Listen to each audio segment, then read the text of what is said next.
Welcome. Welcome. You are very welcome. You are most welcome. Welcome to the cult, pal. Welcome to the party, pal. Welcome to the fucking show. Welcome to the fucking show. We have more Snyder cut stuff coming for you right now. Now, it is IGN Fanfest, and starting in the next 30 seconds, so we'll pull up the screen again. And how you going, Lethal? We just finished Full Aussie, and Steph was there too. She was. I was there. Steph's become like a semi-regular. Yeah. I You're gonna need say to be added to that full Aussie chat. Oh, you're talking to the boss now. Maybe. All right, 6, 5, here we go. Oh, no more music. All right, what are you expecting? I know. Full screen it. Two-day celebration Yeah. of the biggest and coolest in Just wanted to see movies, what the TV Snyder shows, cut. and video games. Here we go. Filled with exclusive reveals, celebrity interviews, and Hey. most importantly, you, the fans. All from the comfort of your own home. No lines, ticket prices, or overpriced beer water in a clear plastic cup. You can feel free to make that at home if you know how to make beer. For our Right. climactic final day, IGN brings you a Batman Beyond cast reunion and script reading, Zack Snyder answering your Justice League question, and maybe give us a sneak peek at the movie. And even more news from some of the most anticipated entertainment of the year. Okay. But we can't do it That's without why your we're help, here. so come be part of the conversation at fanfest.ign.com. And with the FanFest hashtag. You know, honestly, IGN I don't care about anything except for the Snyder It's stuff. happening right Yeah. now in your Batman Beyond's face. cool and all, but Hello and welcome to the jam-packed second day of IGN's FanFest, the number one second day of IGN's FanFest. IGN's way of brightening your February with the latest exclusives and the hottest movies, series, and video games. I'm Brian Altano. And I'm Sydney Goodman, and my friend Brian is right. We've got a bunch of great panels lined up to make sure FanFest goes out with a bang. We'll be talking to writers, creators, developers, and celebrities about their latest and most exciting projects. But Sydney, this is FanFest, not writers, creators, developers, and celebrities talk about their latest and most exciting projects. Fest? Only you, the fans, can make the title of this festival not a lie. So head over to fanfest.ign.com for all the details or posts to social media with the hashtag FanFest to make your voice heard. okay. First off, we're getting things rolling with our long-awaited look at the long-awaited movie that's also quite long, Zack Snyder's Justice League. In fact, it would probably take a 4-hour movie to properly document how Zack Snyder's Justice League almost didn't get made, but it probably wouldn't be quite as exciting as actually watching Zack Snyder's Justice League, which actually did get made and actually is 4 hours long. And Well, Didn't actually, exist? we actually have Zack Snyder himself here to talk about it and answer your questions about the long-awaited, much-demanded film, which is finally actually coming out very soon. God, But stop saying that's not all. actually. Also checking out Fuck. the upcoming Netflix series Jupiter's Legacy, based on the comic by Mark Law and Frank Whiteley. And then there's a very special reunion and table read from the cast of a little show called Batman Beyond, which I may or may not be incredibly excited for. Biggles I is can't. excited Anywhere for you stream IGN. Biggles. Batman Beyond is Channel Biggles. IGN 1 on your That's Samsung. Just the way they Jam. announce So it. Oh, I strap on might in actually if be excited indeed for it. you I will actually be might. Because We might have IGN actually Fanfest trashed is Zack about Snyder to in the start. past. Doesn't exist. In a year of Okay, let's long-awaited let up. releases finally seeing the light of day, no movie has What the fuck? Lyndon's trash internet. been awaited No.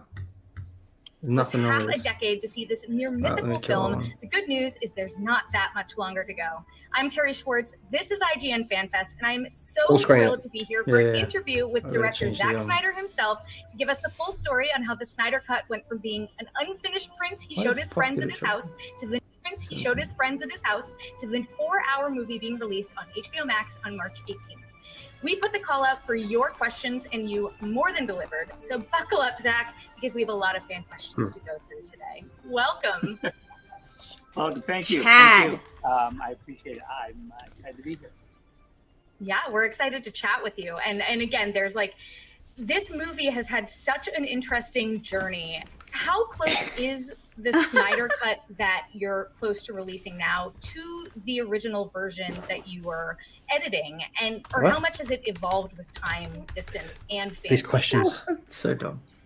Look at his face. The amazing thing about the fan feedback was we want you to just do it exactly as you intended. So that's always empowering and exciting. So and how close is it to the original version, the version that I worked on? It's essentially the same movie.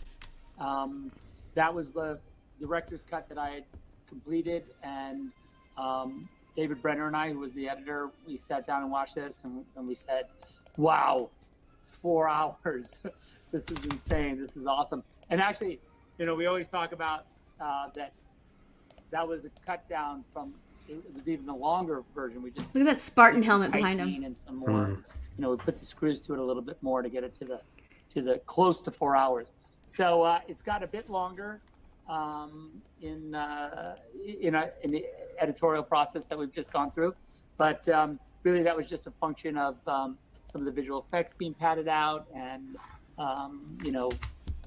looking at the scenes one more time, and there's a couple other angles that we liked, but essentially it's the same. No, it's not, shall we say, traditional for a 4-hour-long movie to be released. And I remember you had said at the time when you were first working on Justice League, the studio mandate note was to cut it down to 2 hours, I believe, is the feedback. Yeah, exactly. Yeah, they wanted it to be exactly 2 hours. I remember going, well, Batman v Superman, especially the Ultimate Edition, is just about 3 hours. Even the theatrical release is, I think, 2 hours and 25 minutes, something like that. And I said, but now there's 6 characters, so how, in what world, okay, sure. I am curious, though, in your conversations with Warner Brothers, what has changed, do you think, that has caused them to greenlight actually releasing the even longer version than what you had originally? Look at his face. He's like, they didn't greenlight shit. Yeah, I think, listen, I think that there's a combination of things that all sort of came together in a perfect storm that allowed this to become reality. Probably the most important is the amazing fan support for the film, and the near legendary movement that arose from these amazing fans that just wanted to see the movie the way I thought it should be seen. And it was that, frankly, it was that groundswell that really catapulted it into got the attention of, I think, HBO Max and the Warner execs, and they felt like maybe this could be cool. Well, we have our first question, again, first of many from the fans. This one is from XXP60 on Twitter. They're wondering, are you fully satisfied in how Zack Snyder's Justice League turned out, or would you have added anything else but couldn't because of time, actors availability? What the fuck? What kind of question is that? No, I'm very satisfied. I couldn't imagine it releasing his original vision. How is he not satisfied? Completely as it has, we were able even to fill in a couple of the possible gaps that I thought were never going to see the light of day, that I had always hoped to fill in, but now having been given this kind of ability to finish it the way I want, you really get to see the whole thing. And we finally will get to see it on March 18th. It's so close. It is a full film. It's being released in its entirety. But I did want to ask, at DC Fandom, you'd originally mentioned that you were considering releasing it in 4 1-hour installments. And I was wondering if you could share what changed in between discussing that and then deciding to release it as the full film.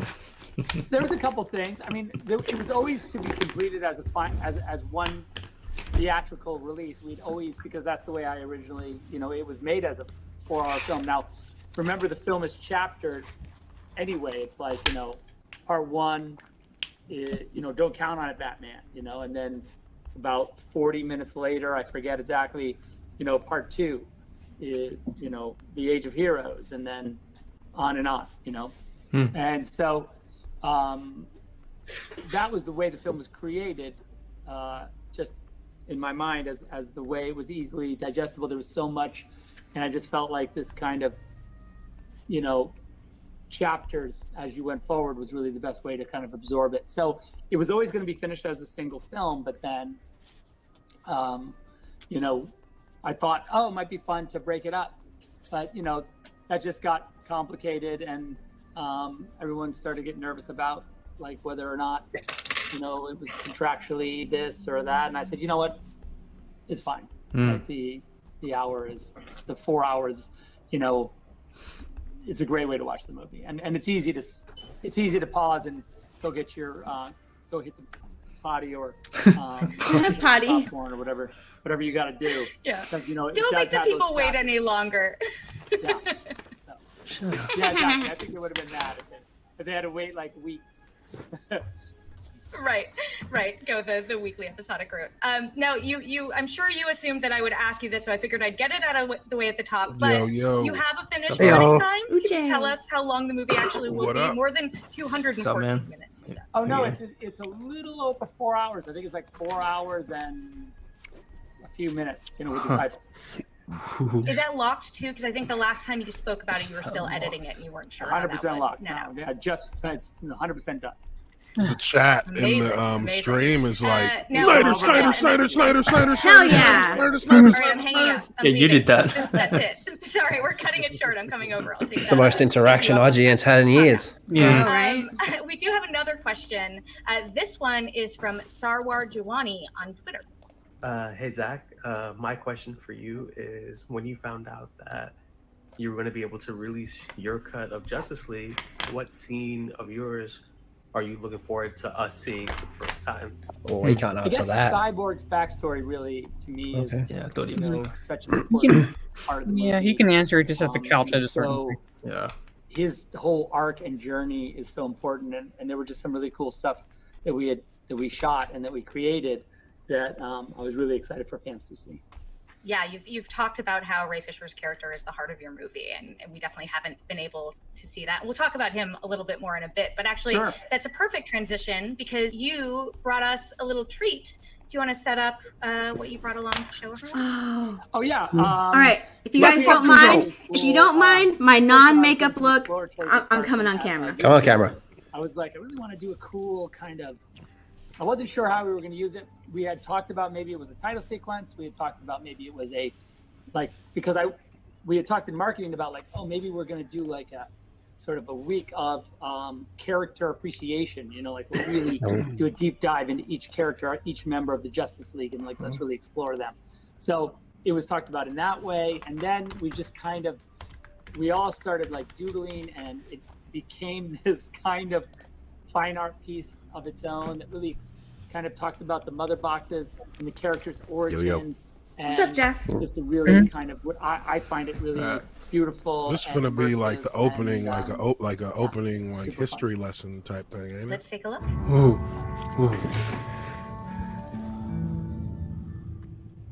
Mother box. Mother box. Yeah.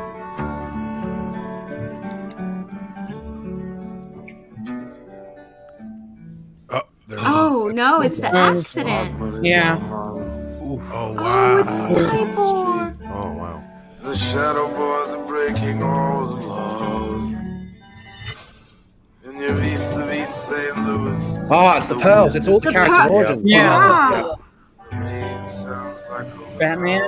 Oh. Story arc. Beautiful. God, justice. That's gorgeous. Yeah. Oh, God. His invisible fiance Flash. Time. Look at the clock around. Yeah. is going home. It's raining hammers. It's raining. Aquaman. It's true. There's nothing left for him down. Oh, music. Oh, it's time. It's actually badass. Look at that. Look at him sitting on his throne. Yeah. Time. And it's time. Clark Kent. Yeah. World Engine. Oh, there's that one he showed yesterday. Yeah. Superman one. That's the one he showed yesterday. Yeah. Look at that god with the halo. Yeah. Yeah, the halo. Yeah. Wonder Woman. Is he gonna show Martian Manhunter? Oh my god, that would be amazing if he did. Oh no. Yeah. It's time. It's time.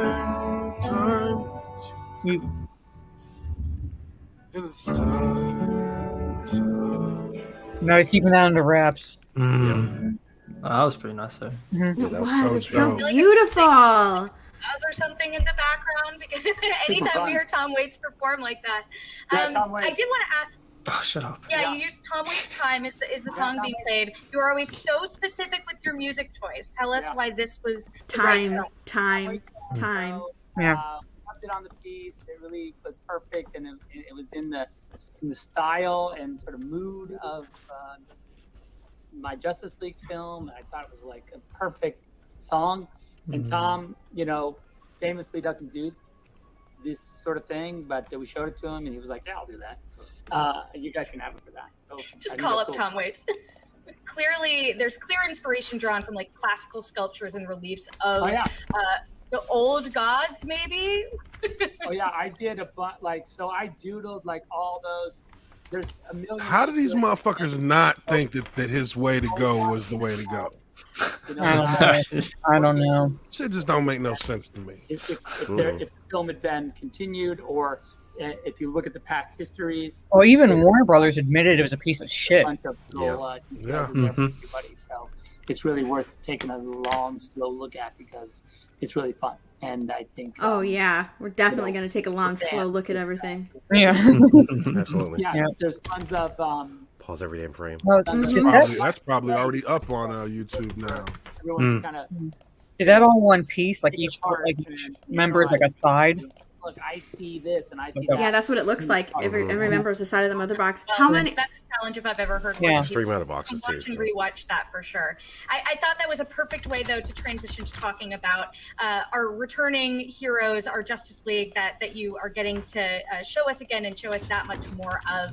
I did want to ask, obviously since you introduced characters like Cyborg, The Flash, Aquaman, of course. Like Aquaman had his own movie. There's been another Wonder Woman movie. Aquaman's movie was 3 years ago. I'm curious if any of your That's crazy. new editing creative decisions have been informed by the DC films that have come out since your Justice League, or if you've evolved in your depiction of the characters at all.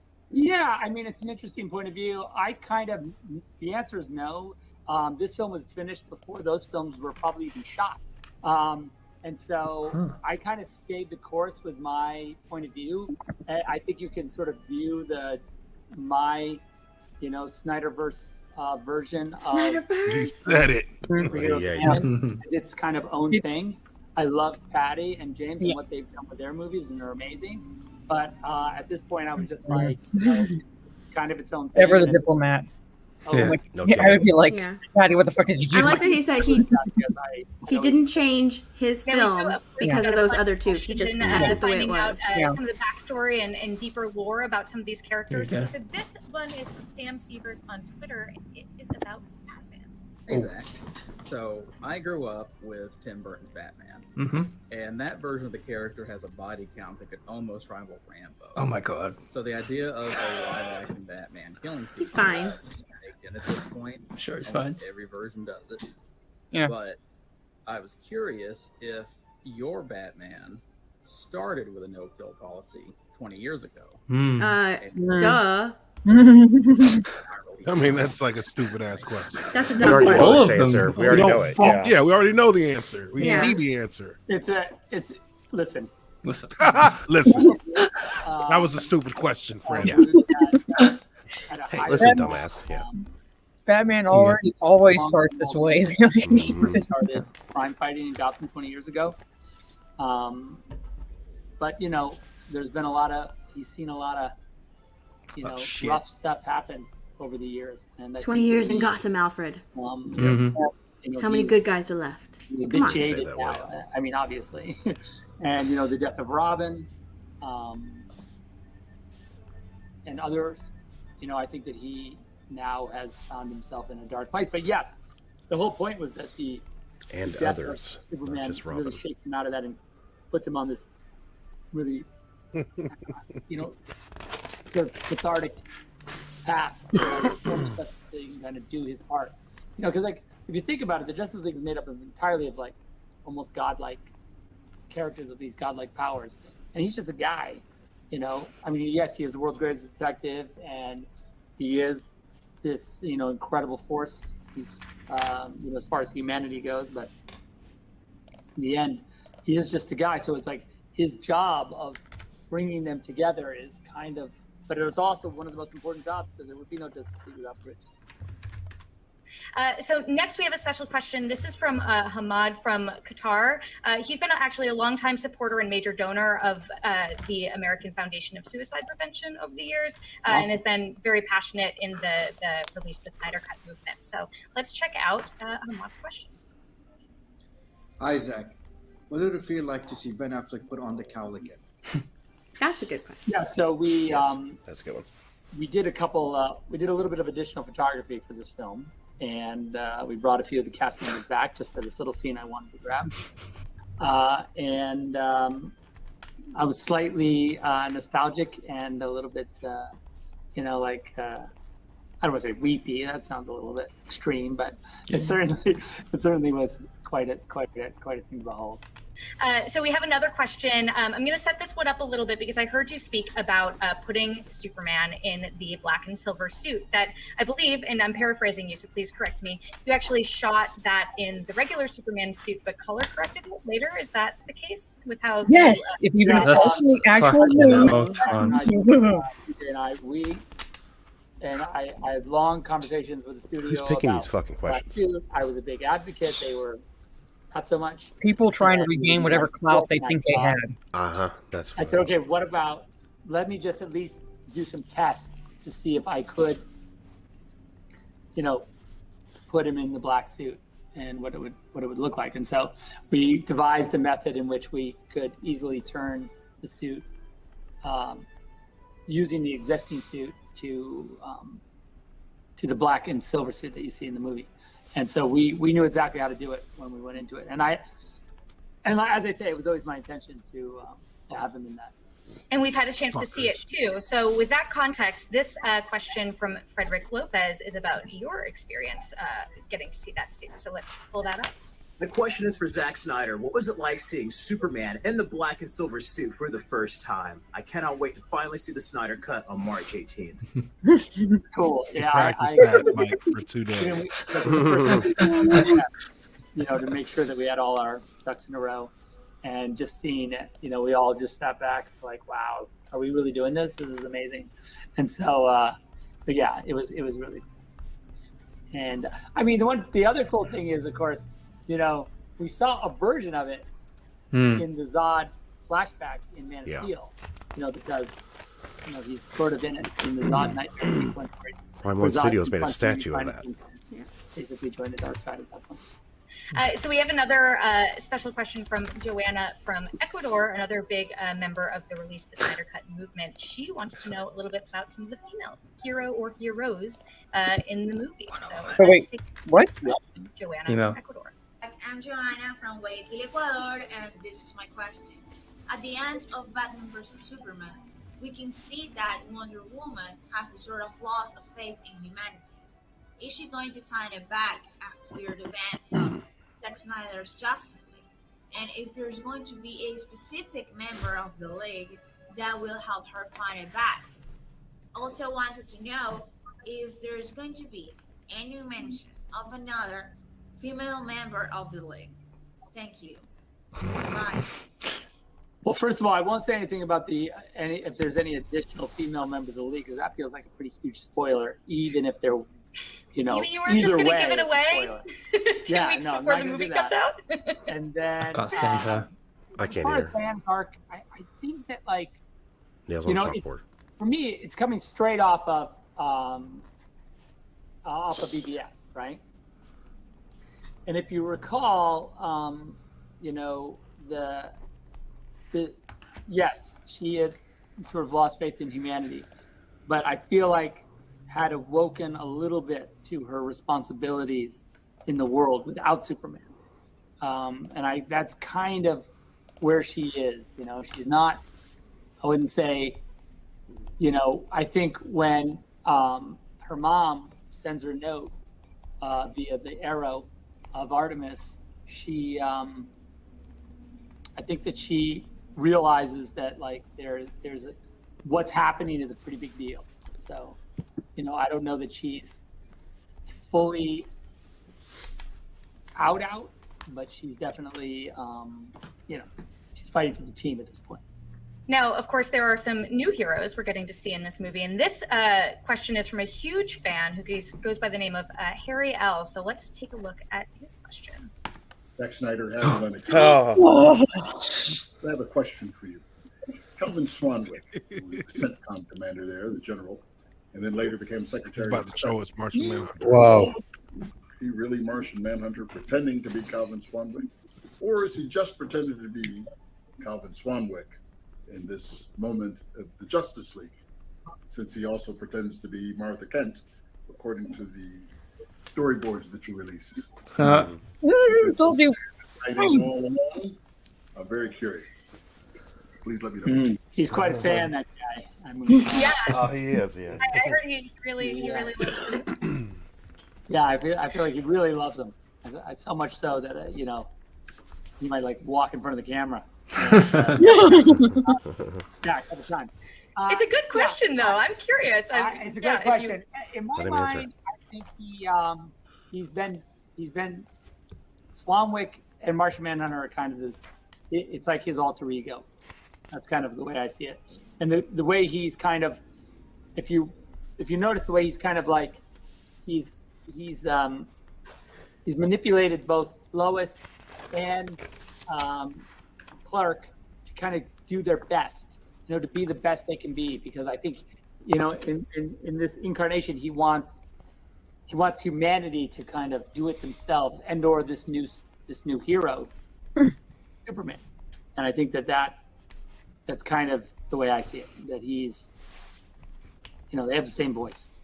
I can't wait to see, by the way, what you have cooked up for Martian Manhunter. Really excited to see the new live action. I would bet if you know anything about Martian Manhunter. Guys, we were talking about you said Ray Fisher's character is the heart of your movie, but what planet's he from? The planned continuation of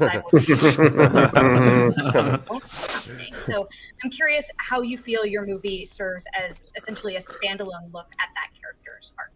Yeah, well, I guess, when we were talking about making the movie, I really, Chris Terrio and I really we really gravitated towards Cyborg as this, as really as I've said 1,000 times, like the heart of the movie, sort of the linchpin.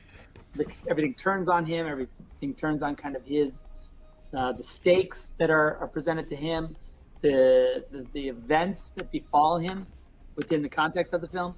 So, yeah, it was always my intention to really use Cyborg as sort of the glue that sticks the movie together. And then, but I never saw this as, what would be a standalone film as far as Cyborg's story. I think there's plenty of story left for Cyborg, of course. He's an amazing character, and it's great to see, him really realize that on the movie. When you see it, you're gonna realize that, Cyborg is tip of the iceberg, in my opinion. So, who knows? We're here now. So. This is another great question from Sibi Winayak Sridhar from India. So this is recorded. You can tell it's recorded. Yeah, they got all the edits and cuts going with it. My question is, why was Joker included in the Justice League Snyder Cut version when he was not part of the script in 2017? And thanks IGN for giving me this opportunity. I'm from India. And I think that it's a good question, but it really is all about trying to fulfill the promise of Joker in this universe. That's right. Come together. And also, there was a question I had, always wanted him to be in the nightmare reality. And so it was a great opportunity. And when I talked to Jared and he was interested in doing it, I just felt like, okay, this feels like a thing I can't pass on. Now, of course, when you start showing looks at the Joker, people have a lot of questions because we've seen so many different versions of how visually he is portrayed in live action. So this question comes from All Things Zack Snyder, aka Yaniv from Israel on Twitter. They wanted to know what inspired the new Joker look and whether you consulted with David Ayer at all about when you kind of re-envisioned that look that you created in Suicide Squad. So what inspired the look was, the sort of post-apocalyptic world that I'm a huge fan of, and really the idea was that as the movies progressed, the next movie, if there ever was one, and it doesn't seem like there ever will be, but if there was, it would exist primarily in that world with them trying to set it right. We played around with a lot of different things. I did a bunch of drawings. We pulled a bunch of different costumes and tried a bunch of different looks. Jared had a bunch of great ideas, and we all kind of mashed that together and sort of settled on this cool version of Joker. Now, as far as David goes, I did not consult with him, but I did look at all of the reference and all of the vast photo, as well as the movie, but all these other depictions that they had in print and in advertising and stuff like that. And a lot of it was, I was inspired a lot by that imagery. We still have more questions about the villains, but I did want to follow up on one thing you mentioned there about, your original plan for Justice League Part 2, because originally when this was announced in the whole slate back, in the early 2010s, there was the plan for Justice League first part and then a second part to come later. Obviously, you have 4 hours of Zack Snyder's Justice League, but I'm curious how much of that, if any, does encompass your plans for Part 2? Well, it was meant to be 2 more movies. No, it doesn't really encompass any of the additional movies other than it hints as you would at a potential other world, like when you, I plant the seeds as I wanted to of what would come in the, later films. So that's in there, but as far as those stories, I didn't. That would be yet to come if ever that happened, which it does not look like it would. But I think it's easy to speculate based on that, and we can talk about that for quite a while. Yeah. So there was no plan for this to be like a cliffhanger ending then that picked up in a later film. Was it designed? Or No, dude, you haven't read. No, she's an idiot. Is she not even understanding what the fuck he's talking about? No, he's talking about BBS. Well, what's going to happen after that. I mean, we'll talk about that. We'll talk about that in a little bit. We definitely have questions about a part 2 coming up. But I did want to her grill. Fuck. In this movie, That's we know right. you have Joe Manganiello. Overbite. So I wanted to ask a similar question to the Joker one. Why was it important for you to include Joe Manganiello's Deathstroke in this movie, and how will it be different than what we've seen in the past? Well, Joe's character in this movie, when we find him, clearly he and Batman have struck some sort of a deal, and they're in, they have a bit of a partnership. There's a bigger enemy, I guess. So, I think that's the big difference. They're not locked in mortal combat. They're actually kind of working together to try and figure out how to make this world work.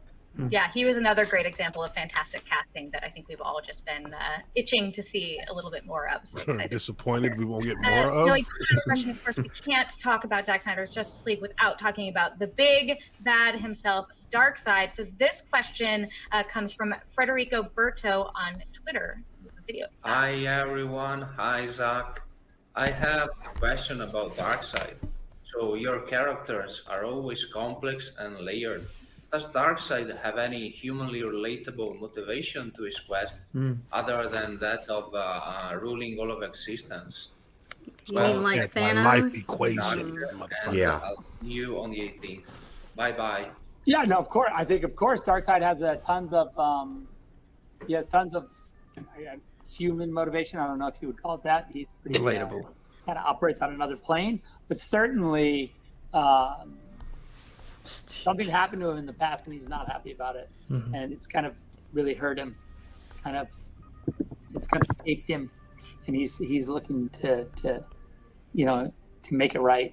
And so I think that there's a lot of nuance in him, and Ray does a great job of voicing him. He's really great. Now, you probably guess what this question will be about based on the name of the person who submitted it. This is from Steppenwolf on Twitter. Let's pull up the video for that. Hello, Zach. So I had one question about Steppenwolf from your cut. Oh, these Irish guys. How would you describe the relationship of him and Darkseid? Speak up. Good question. That's what I thought. Yeah. I would say that the thing that's interesting, I think, is that for sure the Steppenwolf Darkseid relationship is very complicated. I'm not going to give it away, but there's a very the dynamic between the two of them. Some things happened in the past. There's a bunch of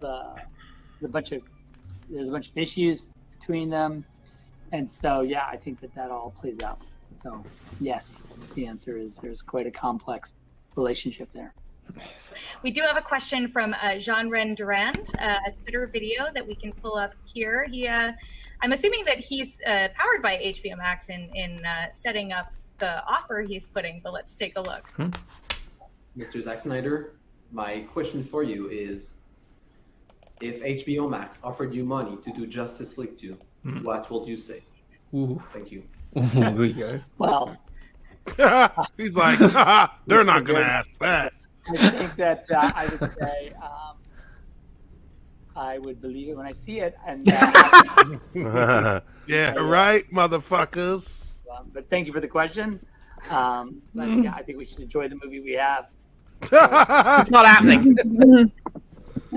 It's not going to happen. Question came up quite a bit. I picked one from Zack Snyder Mania on Twitter. It seemed appropriate. A lot of people were curious if we'd ever get an answer to who was in the empty pod from Man of Steel, or if that was something that you felt was like. Sorry, what?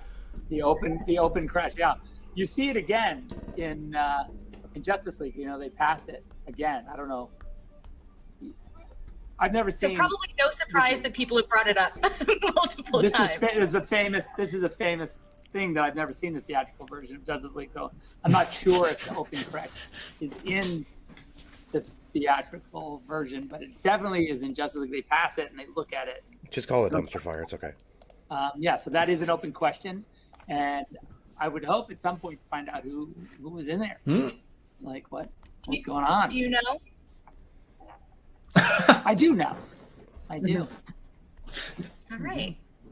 Listen, there's going to be the open pod answer hashtag at a certain point. Trust me. I don't. Yeah, that one's not. You're not getting that one. Not for a while, or ever. No, I do. I was telling you a little bit before we started recording. I am so intrigued about the nightmare sequence. Was one of my favorite things that you set up in BBS, and I'm really excited that we're clearly gonna see a good deal more of it here. I was wondering if you could talk about how big that section is of Justice League, because some people have been speculating, like, could that even be an entire chapter, or is it going to be No. relatively minimal? Not a full It's chapter. relatively minimal, but it's definitely the length.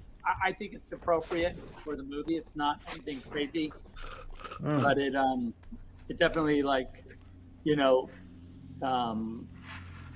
doesn't overstay its welcome, but it definitely does what I needed it to do for the story and for us. So yeah, I mean, I don't beyond that. I think it's a spoiler. So. And honestly, I'm really intrigued that that was your original setting for Justice League 2, as you said earlier. Yeah. So how perceptive? So fucking. Releasing the movie, and you've been amazing in the past about releasing different versions, IMAX versions of your films, the extended editions and ultimate editions. So unsurprisingly, got a lot of questions about kind of your release plans and potential multiple release plans. So with that context, first I wanted to ask, you've been releasing a good amount of promotional material in black and white, and we were curious, are there any plans to release both a color and black and white? We already fucking know that. HBO Max, or you speak about if there Justice will be is great. Pay attention. Yes, there is a. When did they record this? Justice is Gray edition. Thank of you. Justice League. Zack Snyder's Justice League Justice is Gray edition, which is the black and white version, which I'm a huge advocate of and a huge admirer of. It's personally for me, it's my favorite version of the movie. It doesn't really do it for me, in all honesty. And Black and white. That's great. I love No one colors available. For me, the ultimate version is the black and white IMAX version of the movie. Watch which both is, and make your call then. Sort of the penultimate ridiculous movie that shouldn't exist at its highest, most fetishistic level. Wow. And I really, really love that. Are you planning to release both of them as well? Oh my god. Yeah, sorry. And of course, the black and white version of Justice League will be released on HBO Max at some point after release, I believe. And you'll be able to see that somehow on I don't know how you're going to get to it, but that's the plan.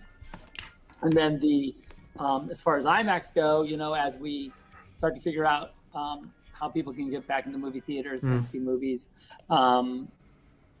at any point, I would hope for an opportunity to let fans get in the theater and see the color and black and white versions of Justice League on the big screen, with a beautiful intermission, chunky XL intermission. Oh, sweet. I would like that too.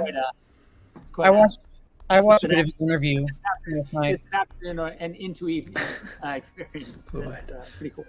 It's literally the length of a double feature. Yeah, it's amazing. That's so exciting, and what an amazing way to celebrate being able to go back to movies as well. The idea Yeah, of I would having love that that to come to pass. That's my hope for everybody. I'm still waiting to see how that would play out. Yeah.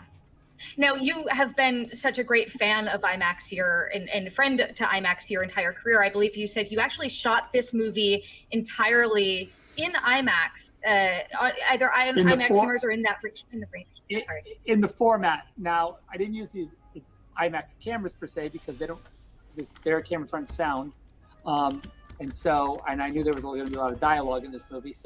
But I did shoot it in the aspect ratio that would be ideal for the big 143 theaters.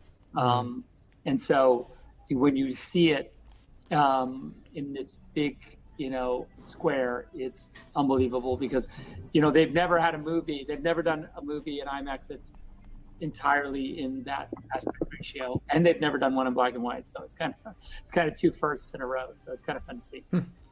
Yeah, amazing. I'm really excited to see the ratio that I know you said that you've been working really hard to restore that as well, how to get those full shots rebuilt. So I can't wait to see that. Yeah, we shot the whole movie, in that aspect ratio. It was the compromise was when the studio, when I told the studio I shot it in 143 or in 133 actually is what the aspect ratio I shot it in. They were like, no, you can't do that. Fuck the and I was like, studio. well, it was crop. Initially, I want to do a 166 crop for normal theaters, and then you would see it in 143 or 133 or 143 in IMAX. But the glory of the one glorious thing about the HBO Max release is you get to see the true format that it was intended, which would have been difficult, otherwise. Yeah. Now, obviously, this is making a massive debut on HBO Max, but you have a lot of collectors in your fans, of course. And again, you've released special versions of Blu-rays and stuff in the past. So people were wondering if if there will eventually be a physical release on Blu-ray, or a 4K version or Dolby Vision or any of these kind of special. Follow the news. Yeah, you know what? I don't know at this point. I know we've talked about it, but I just don't know. I can't say exactly, but I would love that. I mean, I think that would be a great. So I don't know when it was filmed. Evolution for people to be able to have a hard copy, at home. But I don't know. And I will say, looking back at the journey this film has made, what fans have accomplished in the rallying cry for releasing the Snyder Cut is simply unprecedented within our pop culture sphere and Hollywood sphere. So I'm curious, how does the voice that And fans here at have IGN, we were very much against it. released, how do you see that changing Hollywood or the way movies are made going forward, if at all? Yeah, I don't know. I will say that this is a slightly unique circumstance. Slightly. But I think what it does tell us is that you could trust the fans. You can trust the audience to have good taste and be smart and want what they want. And I think that's an important thing. It's an important lesson, and also just the amazing work they've done. For using this movie as a rallying cry to raise money for suicide awareness, prevention awareness, and just the life-saving work these fans have done is you can't talk about it enough. Yeah, more than $500,000 raised for suicide prevention. It's Trust the fans. Pretty incredible. Mm-hmm. Fuck the studios. Now, of course, I always feel terrible asking questions like these because we're talking about a movie that's taken so long to come out. Yesterday has me so discombobulated. I'm like, well, what the fuck is Superman now? You do have another movie on the horizon. Is it a movie? Is it a TV show? Filmed since making Justice League, which is Army of the Dead, coming to Netflix soon. And a teaser just came out. We finally got at least a taste of what this movie will look like. Now, I'm a huge fan of your Dawn of the Dead. I adore it. I think it's hilarious and did such a fun job playing with all these different tropes. Here with Army of the Dead, you're playing with two very popular genres and mashing them together. You're taking the heist genre and you're taking the zombie genre and saying, what if we made a heist zombie movie? And I know this was an old pitch that you had that you brought back to Netflix as well to see, and they were like, oh yeah, of course, make this movie. This makes so much sense. So I'm curious, what can you tell us about this? I know I just gave you a huge setup, but what can you tell us? Yeah, I really wanted to make a movie. I thought of this a while ago. I really wanted to make this super genre, self-aware kind of romp. And I didn't, we have this there's been this huge renaissance of this huge sort of hunger for heist movies. And when I thought of this, a while ago, it wasn't even at the fever pitch that it is now. So it's been it's been a fun seeing this movie evolve into what it has. But yeah, it sends a love letter to some of my favorite films, Escape from New York, Aliens, to name a few, pretty much all the zombie films. But yeah, really, really fun. And you are making it a franchise too. There's the animated series as well that's coming to Netflix that I believe is a prequel. Yes, the animated series, and we also just shot a prequel in Europe in sort of a German and French language and English language prequel. Did you just yell at your dog? Peter's character, who's the sick guy. No, I didn't yell at her. She started crying for her to wait. Your dog in bed? Is that how you're envisioning Quiet, it? dog. Snyder's talking. She doesn't have to go out. She just wants to get something, playing with the tropes. I like your dog, Mara. Awareness of the film, Oh, thank you. To deconstruct the movie from the beginning is really fun. Yeah, and what an embarrassment of riches for us as well to have you coming back with two very exciting films on the horizon. I'm very excited. I'm at long last to see the You call her a stupid fuck? Justice League. I know, that's what I heard. I did. Super fun. Fits. Oh, super fun. And then he sips the water. Super fun. Super fun. Super fun. Super fun. Well, only that, how grateful I am. He just called her a stupid fuck. Yeah, that's in my head canon now that he called her. I know, I can't hear anything else.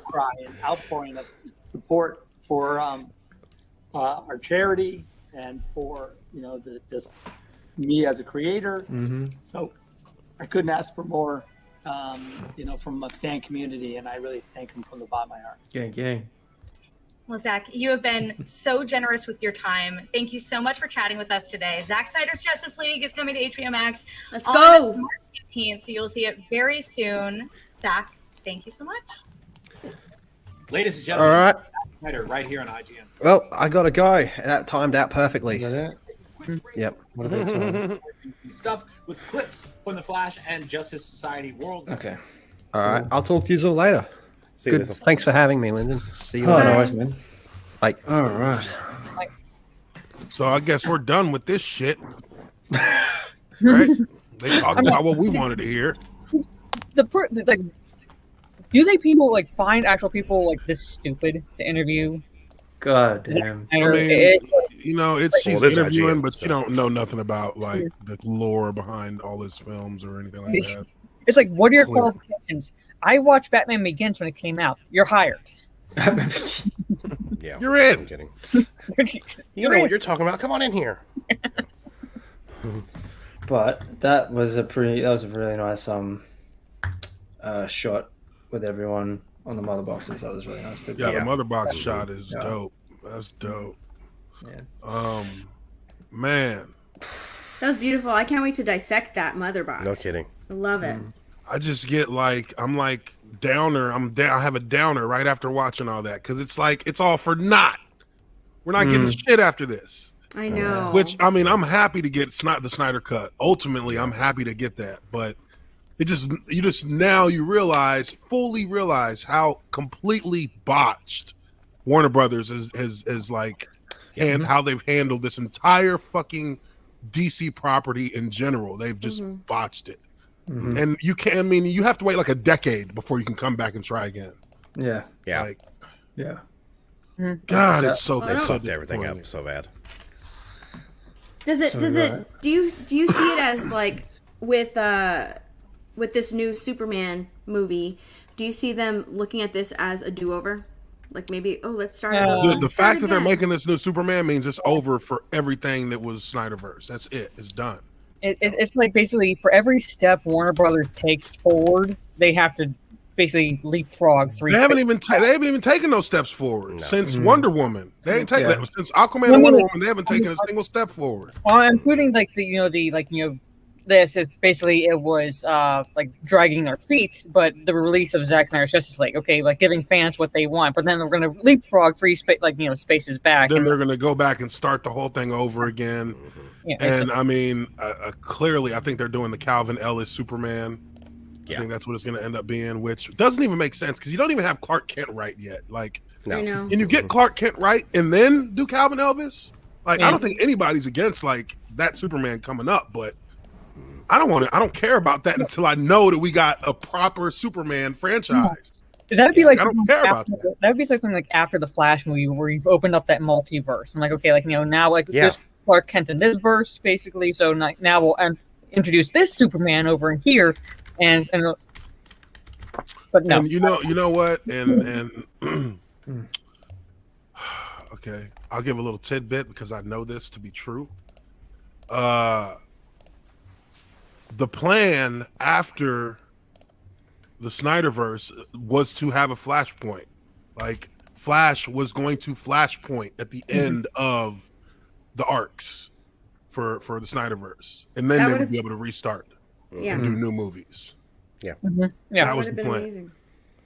It makes sense. They couldn't even wait. They couldn't even wait. They couldn't even let him finish his arcs so that he could do the Flashpoint because he had no Snyder had no like desire to make an extended, everlasting movie universe. Like that was what the studio wanted. He was wanting to do his 5 movies, Flashpoint it, and then you restart, and that's it. That would have been perfect, especially since Warner Brothers likes to redo that shit over and over again. Yeah, they can't keep shit straight. Which would have given us like a full continuity 5 movie arc that tells the story of Superman becoming Superman and then becoming the shining beacon for humanity and the Justice League that formed around him. And then you reset like in the Justice League War, you just reset at the end, and now you go back you can go back through all of your origins if you want to. It gives you a double dip on the universe. And they couldn't even fucking like, oh God, it just pisses me off because I'm like, I remember when this shit started with Man of Steel, and I was like, this is gonna be awesome. I know, for real. But they have to get scared. They have to compare themselves to other studios and what they're doing and what they think audience want.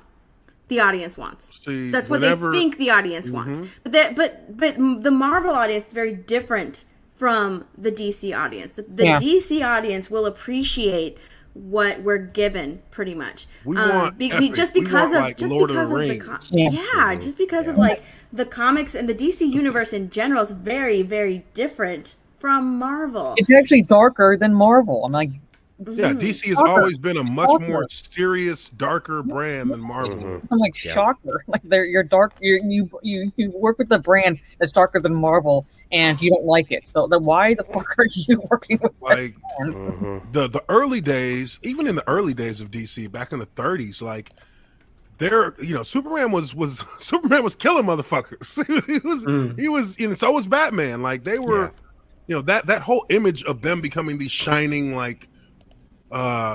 These beacons of hope, this one rule kind of guy, like all that stuff came in the Silver Age. Yeah, that was Silver Age DC comics where it was all about that positive vibe, that fighting for truth and justice in the American way. That was all Silver Age. Then Modern Age, you got Death of Superman, Nightfall, all of these darker storylines. That put the heroes in these big, dilemmas, these philosophical dilemmas, and that's where DC really became. That's where they really hit their stride as a comic book imprint. And when the rest of the comic book industry was struggling, DC was breaking records because they were giving their characters real life stories, like stakes that put our characters in danger. Like you had Superman being gone for like a year. You had Batman being gone for like a year. It was the titular characters of the entire comic book world were being like taken to darker places and being broken, and then being put back together. And that's just been DC. That's what drew me to it. You know what I mean? That's when I was a kid. So, I felt like they were right on the money when I saw how they brought. Because we all saw Superman Returns. That shit was like trying to be like the Donners in the Donner films, and it was terrible. It didn't make that doesn't work nowadays in the modern day appetite that moviegoers have. So I mean, it's just it's a shame because he hit at the right time. He was ahead of his time with Snyderverse, because I guarantee you, if he released Man of Steel last year, and that's where they started, it would be like. It would have been more. I mean, it was successful. Technically, it was successful, but it would have been more successful. DVS would have been more successful because it wouldn't have been getting compared to a in its stride peak MCU that dictated that this is how comic book movies should look and feel. And that's what it boiled down to. And it's so crazy. Marvel taking the lead in comic books and comic book like feel over DC. Like anybody who knows the history knows that shit ain't nowhere near true. Like. Only because they hit the theaters first with their universe did the MCU actually gain an advantage for the first time ever over DC. Well, who actually thought of the idea? Let's take the comic book universe and use it as a full-on universe. We're going to make multiple properties, multiple movies out of. Like DC could have done that with Dark Knight stuff, like with Nolan stuff. Nolan didn't. Nolan was taking Batman out of comics and putting him in the real world. That was his entire motivation. He didn't really care about any other heroes being even existent in that world. So there was no Superman. Do you think that those movies were received like just, oh my gosh, this is wonderful. What a great idea. What an amazing concept. They were very well received. But do you think it's because it's Christopher Nolan? I think that Christopher Nolan started the trend of the dark, gritty superhero movie. He brought that to the mainstream, and he did it right. So it landed perfectly with the audience. And by the time you got to, but even when it came out, though, we were all like, "Fuck yeah!" Like people enjoyed it. It's just after you step back and looked at it from a distance, you're like. Well, tell y'all, that death scene was kind of whack. Oh my god, that death scene is hilarious. She's like, it's like, how did she just snap to being dead like that? And looking right at the camera. Yeah. But when that finished, I think because right when this was 2010 or 2010 or 2012 with Dark Knight Rises. Iron Man comes out right after that. Yeah. So that kind of changed that kind of moved from one kind of thing, like tone to a total polar opposite. And we knew that that Nolan's trilogy was the end of the Batman trilogy. Like that was it. So that dark tone went with it.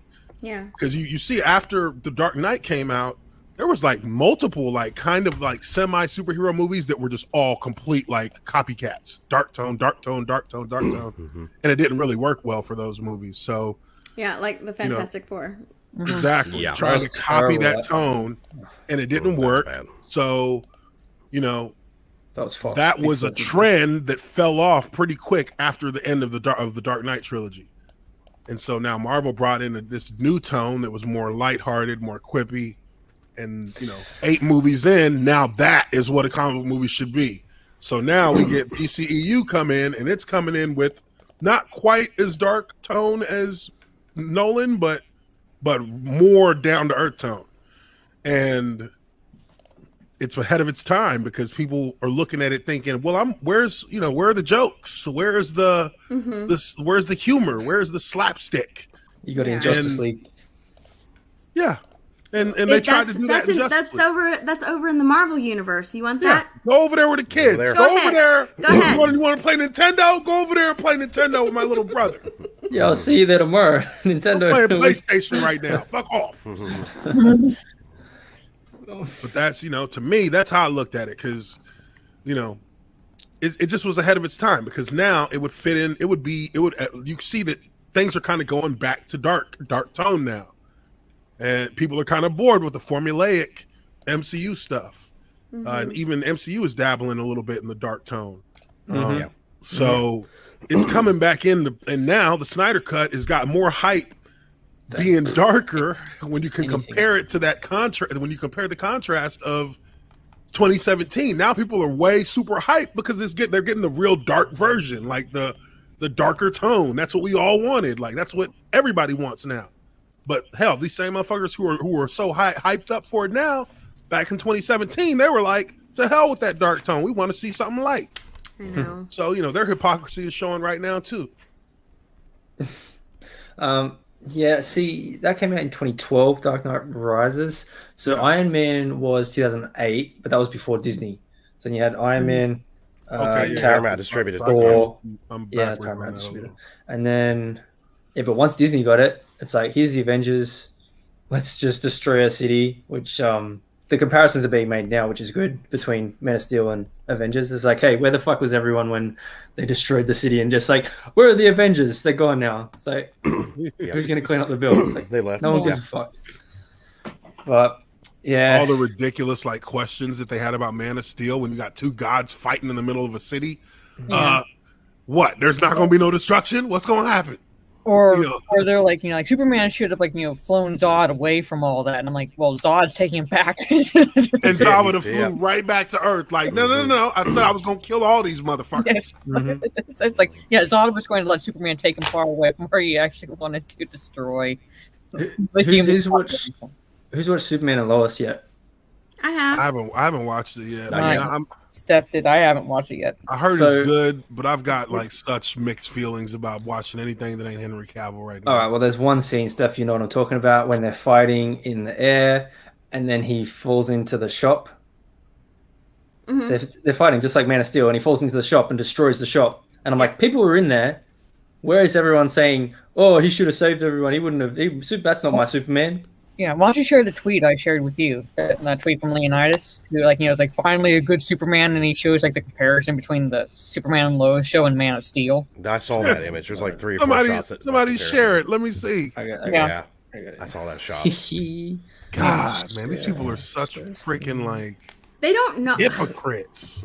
Yeah, it's pretty. This guy's like making fun of them, but he's like showing like how like the same thing you complained about in Man of Steel. They're emulating Zack Snyder's version. Like, Oh yeah, yeah. But they're that's- praising this. Look at this. The Clark and Lois show or Superman and Lois show.